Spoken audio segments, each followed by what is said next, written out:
Xin chào các bạn. Hôm nay mình xin chia sẻ đến các bạn một cái mẫu nhà cấp 4 với chiều ngang là 4 m, chiều dài là 12 m. Điểm đặc biệt của ngôi nhà cấp 4 này là ứng dụng tấm panel siêu nhẹ vào để ngăn vách và không có sử dụng cái vật liệu truyền thống như là gạch, hồ để mà vào trong cung. Thì tấm panel siêu nhẹ này nó cũng xuất hiện cũng khá lâu, nhưng mà việc ứng dụng nó vào xây dựng cho toàn bộ một cái công trình thì đây chính là một cái nhà mẫu mới được xây dựng, và cái độ hoàn thiện của nó thì rất là đẹp. Đây chính là cái phần mặt tiền của cái nhà này.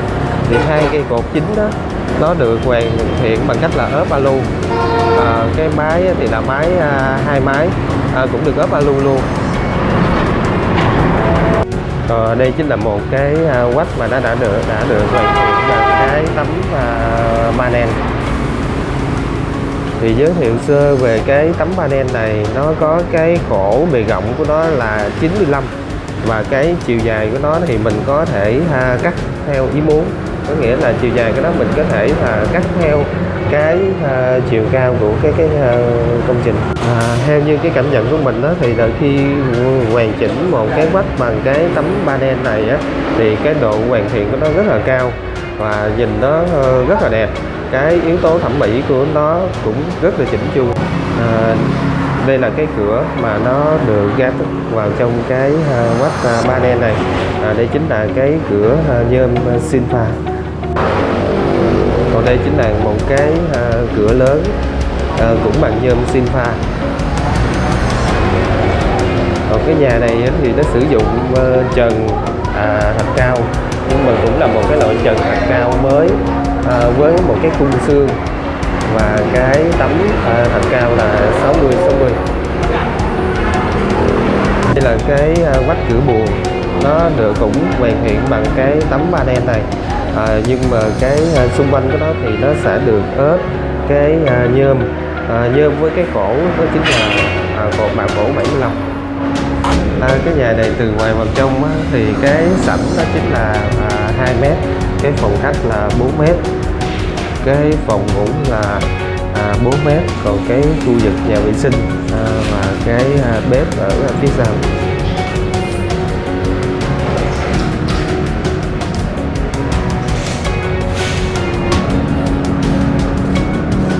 Cái điểm đặc biệt mà mình muốn nhấn mạnh trong cái phần này đó chính là cái toàn bộ cái ngôi nhà cấp 4 này làm bằng cái vách bê tông nhẹ panel. Đây là một cái nhà vệ sinh mà nó được hoàn chỉnh bằng cái tấm panel này. Tuy nhiên ở đây có một cái điểm đặc biệt là cái phần cửa này. Cái phần cửa của cái nhà vệ sinh này nó cũng được làm bằng từ cái tấm panel. Và đây chính là một cái vách phía bên ngoài mà sau khi hoàn thiện bằng cái tấm panel. Sau đây mình xin giới thiệu về cái kỹ thuật thi công của cái tấm panel. Về cấu tạo của tấm panel này thì nó gồm có hai mặt, còn cái mặt ngoài đó là nhôm, mặt ngoài đó là ton dày 4 gen.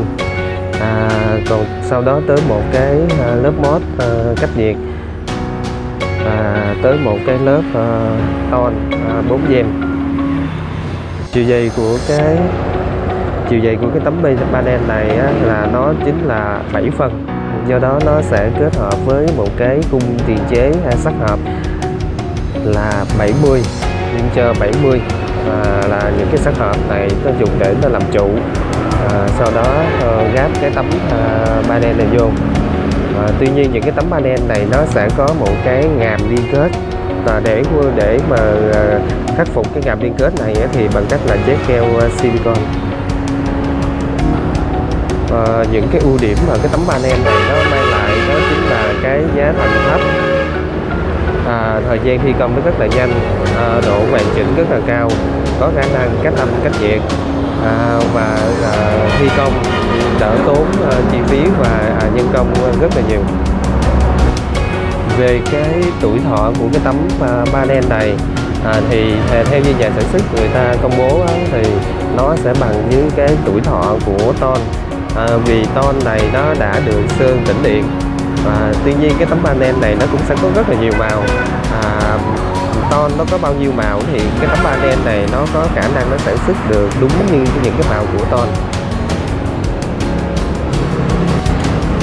Về cái trình tự thi công thì trước tiên đó là mình cuốn một cái nền, sau đó đi cái phần cái khung tiền chế với cái sắt hợp, rồi sau đó gắn mắt vào những cái tấm panel này.